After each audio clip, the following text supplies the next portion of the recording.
اعوذ باللہ من الشیطان الرجیم، بسم اللہ الرحمن الرحیم۔ آج کا ہمارا موضوع ہے سورہ ملک۔ ویسے تو سارے کا سارا قرآن ہی بے مثل و بے مثال ہے، یقیناً قرآن کا ہر لفظ رشد و ہدایت کا پیکر ہے۔ سورہ ملک قرآن کریم کے 29ویں سپارے کی وہ پاکیزہ صورت ہے جو مکی صورت ہے۔ اس کی 30 آیتیں ہیں۔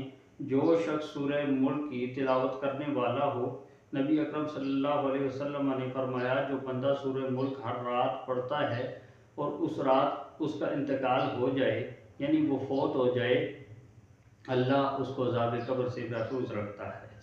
سورہ ملک کی تلاوت کرنے والے کا نزع کے وقت اللہ اس پر خصوصی فضل فرماتا ہے، موت کی سختی سے اسے محفوظ فرماتا ہے۔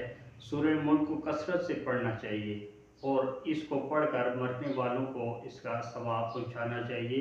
حدیث کا مفہوم ہے کہ سورہ ملک کی 30 آیتیں برابر پڑھنے والے آدمی کی اتنی شفاعت کرتی ہیں کہ اس کی مغفرت کر دی جاتی ہے۔ ایک روایت کے الفاظ ہیں کہ اپنے پڑھنے والے کی مغفرت کا اس وقت تک سوال کرتی رہتی ہیں جب تک اس کو بخش دیا جاتا ہے۔ ایک اور حدیث کا مفہوم ہے کہ رسول اللہ صلی اللہ علیہ وسلم نے فرمایا کہ میرا جی چاہتا ہے کہ یہ سورہ ہر مومن کے دل میں ہو، یعنی ہر مسلمان اس کو ضرور یاد کر لے اور پابندی سے پڑھا کرے۔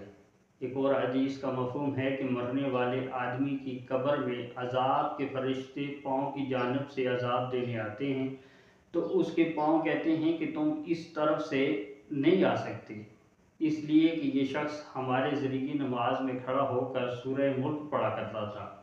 پھر سینے دل کی طرف سے پیٹ کی جانب سے آتے ہیں اور وہ بھی اسی طرح روک دیتے ہیں۔ پھر سر کی جانب سے آتے ہیں، غرض ہر عضو یہی کہتا ہے کہ تم اس راستے سے نہیں آ سکتے، اس لیے کہ یہ شخص ہمارے ذریعے سورہ ملک پڑھا کرتا تھا، پس یہ صورت اس کو عذاب قبر سے بچا دیتی ہے۔ قرآن کریم بڑی برکتوں والا ہے، عظمتوں والا ہے۔